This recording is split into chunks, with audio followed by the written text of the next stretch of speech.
He didn't want his father to run for president, but when Rodrigo Duterte did, Sebastian, or Baste, responded as what any supportive child would do.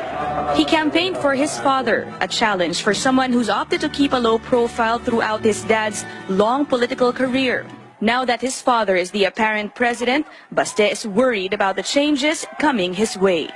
I'm having a hard time because before all of this, it's the total opposite of my life.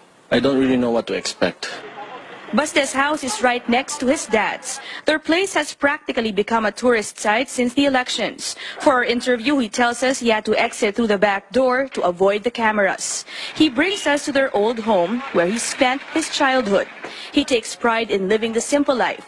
He has a small business and spends a lot of time surfing.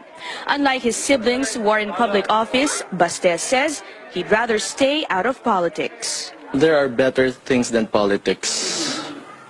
You know, like live a simple life and find happiness in simple things. I believe in equality. That's why I really try to live a simple life, because I want to be fair to those people who are, you know, who don't have much. Baste intends to stay in Davao during his dad's presidency.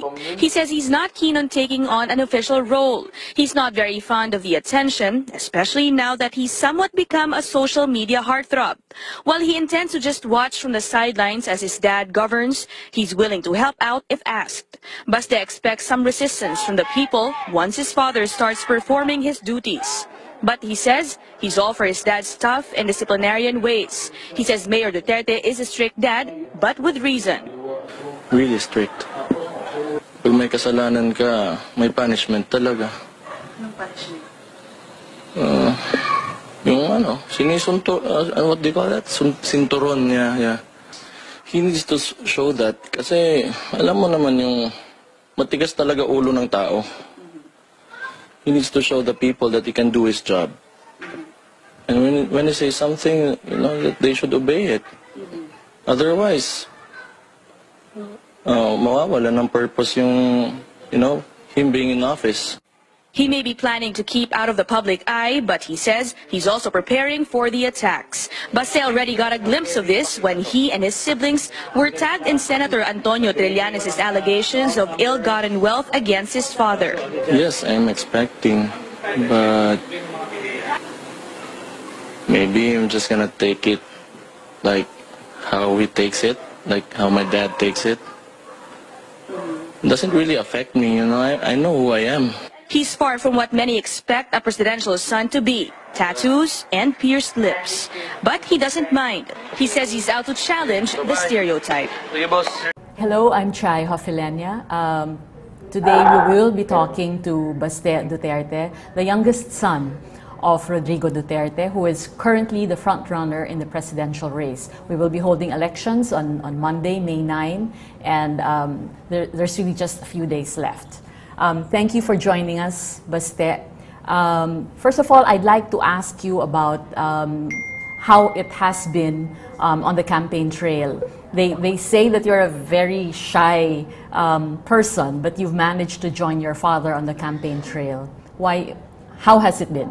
Well, yeah, that's true. I'm shy indeed, but alam niyo na, talagang I just felt the need to speak out because I take myself as an ordinary Filipino citizen. And you know, I feel what the common Filipino feels. So, how is it like to be the son of Rodrigo Duterte? Because he's usually depicted as a tough man, somebody who says papatayin ko kayo, and people imagine that he's a disciplinarian as a father.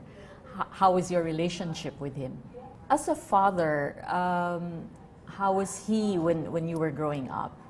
it was normal. You know, when I get home, he tells me to study and sleep early. You know, those kinds of things. Like, hindi naman talang the type of person that he is on camera or just sa valley. Hindi naman talaga ganun yung ganun lang. Pagka may kasalanan, then we get punished. It's yeah. What kind of punishment? You know, the 90s kids, Sinisuntoron, Ganun. Kung may kasalanan lang naman. You're the youngest. Ikaw ba yung the favorite also of all?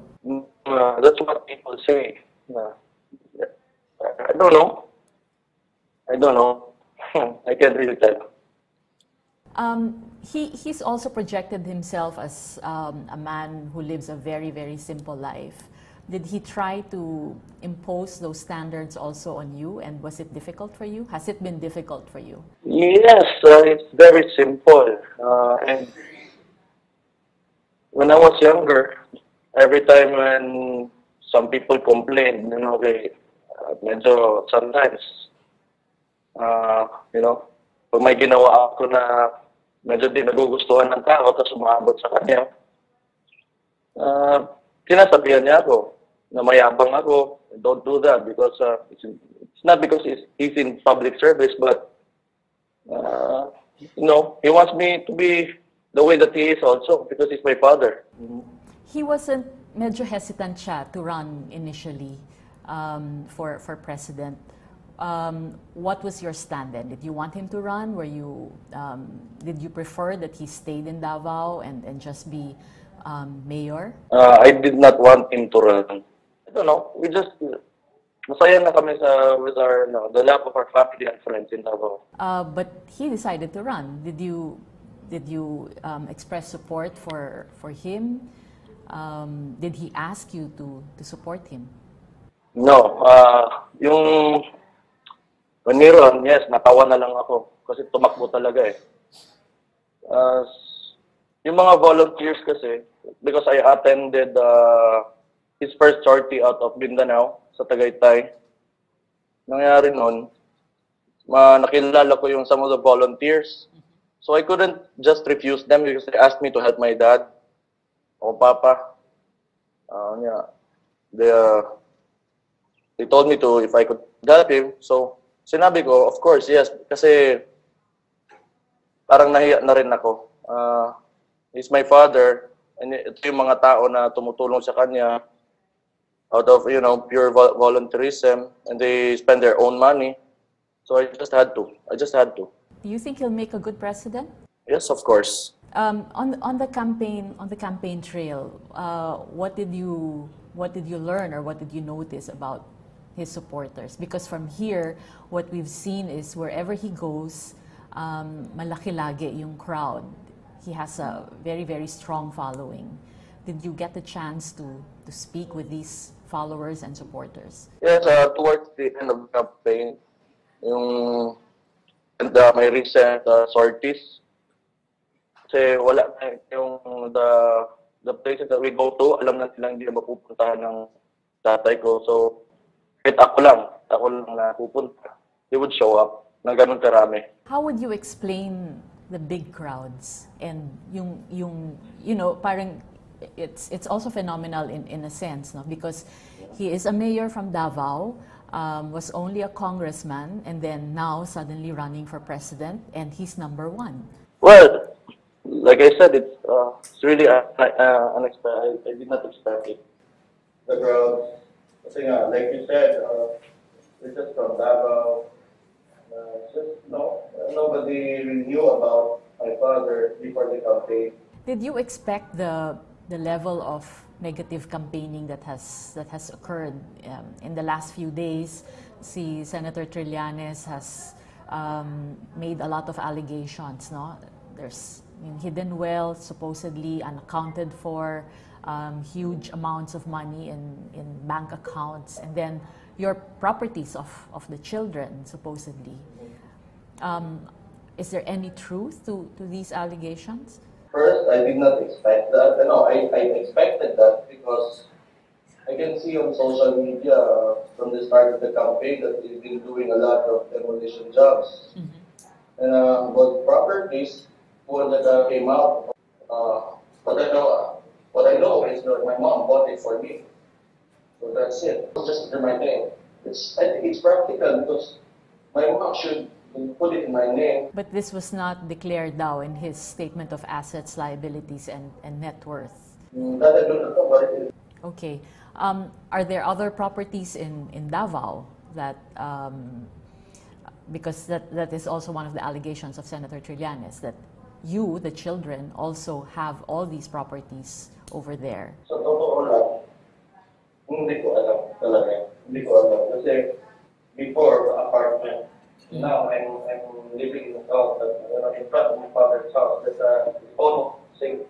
Sa locals housing. So, kung naman yung mga properties na yan, it's useless. Hindi ko man ginamit. So do you see all this as just black propaganda? Yes, definitely, yes. The people of Davao can speak for me. They're there, and that's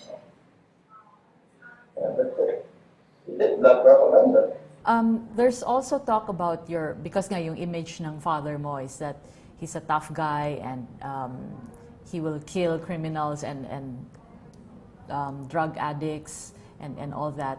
And therefore, he will be a threat to democracy. Do you agree with that? Of course, I do not agree with that.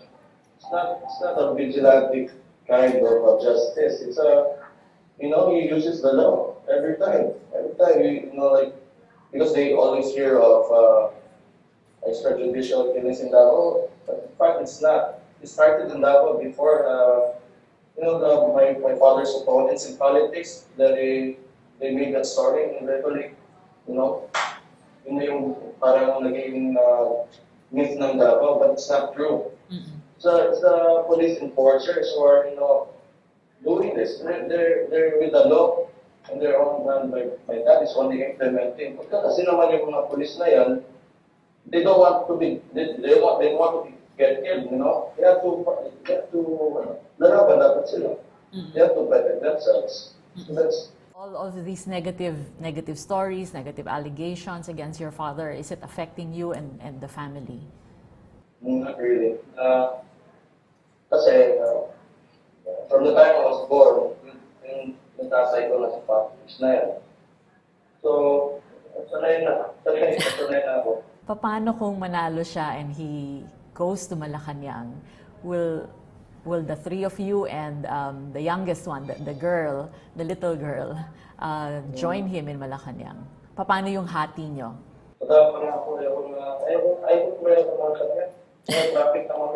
What kind of a president will your father be if he wins? A radical president. So it make things happen. Pero realistic ba yun? Like, he's been saying on the campaign trail that he will try to suppress crime in 3 to 6 months. Hindi ba kayo natatakot that he's also creating very high expectations? No. Kasi the way that I know my father, when he says something, he's going to do it. Going to prove himself. But the fear nga is if he fails to do it because this is now ruling over a country and not just a big city, then and the expectations are not met, then people can become very, very disappointed. So ready to step down. Kung hindi niya nagawa yan, bababa yan. Kung ayaw ko na sa personal because if he cannot fulfill his promise, then bababa yan. How about his vice president? Kung sakaling manalo nga siya, will he work better? Kasi mukhang, if you look at the latest survey results, si Alan Cayetano has not been doing very well. And mukhang si Bongbong or Lenny might become vice president, one of them. Will he be able to work with either of the two? Or mas mahirapan siya working with a woman? I think it's willing to work with anyone. As long as it's for the people. It's for the people and develop the willingness, the political will. Yeah. What are your plans on election day, on Monday? Are you voting early? Paano ba? Are you sama-sama ba kayo? Ako lang, I go to the prison early. Meron ba kayong worst case scenario for Monday? What are you most afraid of? Yung cheating talaga. Yung criticism ng followers of your father is that because they're very, very active on social media, on Facebook, on Twitter, and ang daming comments, no, whenever stories are published about him, they're very engaged. is there a possibility, if you're afraid that cheating could happen, all these people could go out in the streets and protest and stage rallies?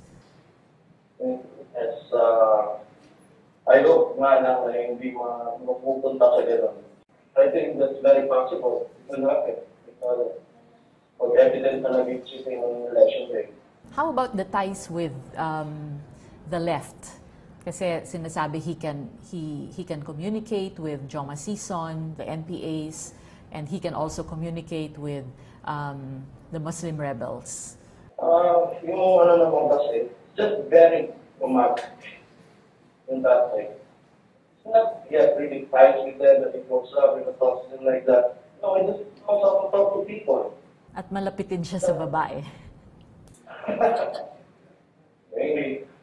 Do you think he's just being misunderstood by the Manila media?